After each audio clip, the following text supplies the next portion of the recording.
बिस्मिल्लाहिर्रहमानिर्रहीम, अस्सलामु अलैकुम ख़वातीन व हज़रात। आप देख रहे हैं यूट्यूब चैनल। मैं हूं हाजी रफ़ाकत, आपके साथ एक यूनिक गाजर का जूस शेयर कर रहा हूं जो कि बहुत ही ज़बरदस्त और ऑथेंटिक और पूरा मुकम्मल गाइड करने वाला हूं। आइए स्टार्ट करते हैं। पूरी तवज्जो से देखें। मैंने एक जूसर मशीन ली है जो हर घर की ज़रूरत है, हर घर में पाई जाती है। हर घर में जूस बनाया जाता है, लेकिन थोड़ा सा मैं आपको डिफरेंट बताऊँगा इसको मुतवाज़न करने के लिए। ये देखें, तकरीबन 1 केजी मैंने गाजर लिया है, 1 चुकंदर लिया और तकरीबन 2 अदद मैंने किन्नू लिए हैं। लेकिन ये बहुत ही ज़बरदस्त है। किन्नू में विटामिन सी पाया जाता है और चुकंदर में तकरीबन कोलेस्ट्रॉल को कंट्रोल करता है, ब्लड प्रेशर को कंट्रोल करता है। गाजर बहुत ही ज़बरदस्त है, मैदे को और जिगर को ताकत देती है, दिल को ताकत देती है। रोज़ाना पीने से सुबह खाली पेट इसको बना के पिए।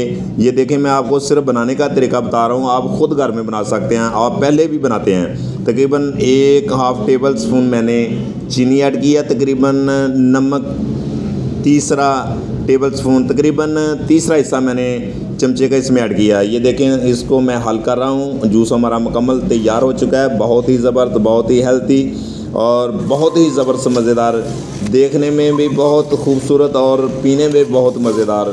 तो आप बनाएं और बच्चों को भी बुलाएं। अगर वीडियो पसंद आए तो शेयर करें और कमेंट करें, और चैनल में नए हैं तो सब्सक्राइब कर लें। आपकी मोहब्बत का बहुत बहुत शुक्रिया। आप अपनी सेहत का बहुत सारा ख्याल रखें। मैं इंशाअल्लाह ताला जो भी रेसिपी बनाऊंगा आसान तरीके से वो आपके साथ शेयर करता रहूँगा, और आप इसको ज़्यादा से ज़्यादा शेयर करें। ये देखें, बहुत ही ज़बरदस्त, बहुत ही यूनिक है। अपनी सेहत का बहुत सारा ख्याल रखें। ओके, अल्लाह हाफिज़। नई रेसिपी के साथ फिर हाज़िर हूँ।